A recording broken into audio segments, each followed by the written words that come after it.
This is Umar for BoxNation, and in Sheffield we have got boxing royalty, a legend from the sport. Stitch, how are you? I'm doing great, man. I tell you what, walking into this place was talk about royalty, huh? You know, I saw all the silver platters and all that, and it's glad to be here, man. So it's a pleasure. Also, yeah, working for Zepeda this Saturday night. Everyone's backing Dalton Smith to do the business in this country, of course, but give me the case of why Jose Zepeda wins this Saturday.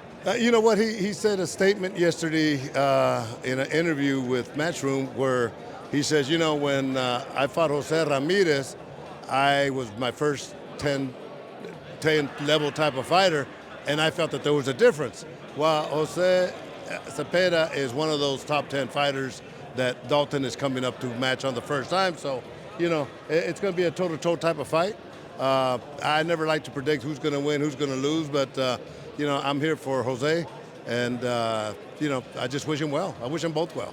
Look forward to a great fight this Saturday night.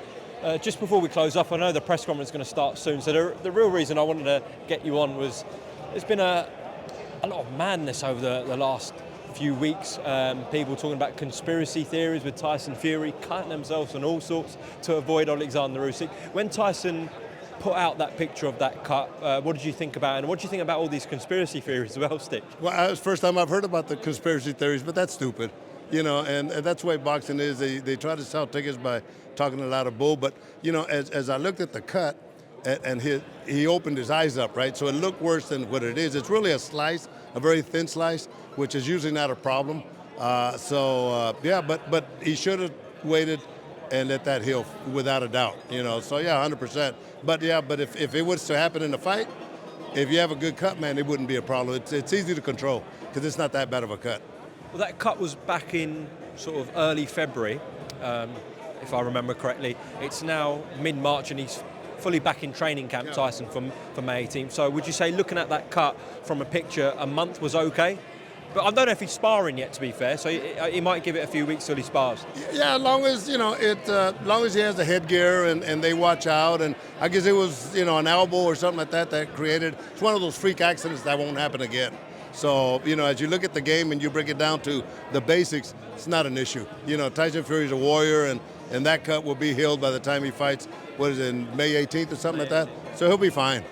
Stitch, obviously, he is fighting a southpaw, and that cut is in a prime position for a southpaw jab, yeah, of Oleksandr Usyk.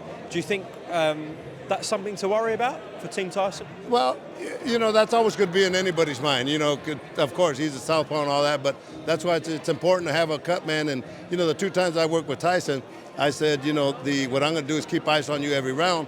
I'm not going to wait till you start swelling or get inflamed. I'm going to do a lot of preventive maintenance, and I think the cut man should do that. It's just, you know, keep ice on it every round, and just keep the blood pressure down and keep the inflammation down. I think he'll be fine. And if he does get cut, it's not that type of cut that's going to be a dangerous cut. The blood will run down to the side. How was your experience when working with Tyson Fury? Yeah, you know what, a lovely guy, man. Excuse me. I told him. Skip got a hair. I told him, I said, you know, when you fought Vladimir Klitschko, I couldn't understand why you beat him. And then I saw you fight Deontay Wilder, and I understood why. Because him and Floyd Mayweather, their styles of fighting, you can't teach them how to fight like that. That's their natural God-gift ability. It's not the prettiest looking type of thing, but he gets very effective results out of it. So, yeah, I love Tyson Fury. And, you know, when I saw him, you know, I said, you know, I work with sponsors. Do you mind if I use sponsors? He goes, Stitch, puts his hand on my shoulder. You can do anything, but no drugs, no guns, no alcohol. And that was good. Good guy. Stitch, appreciate your time on BoxNation, sir, and best of luck to Team Zepeda this Saturday. I appreciate you guys also. It's good to be back in the UK. Brilliant to have you back. Cheers.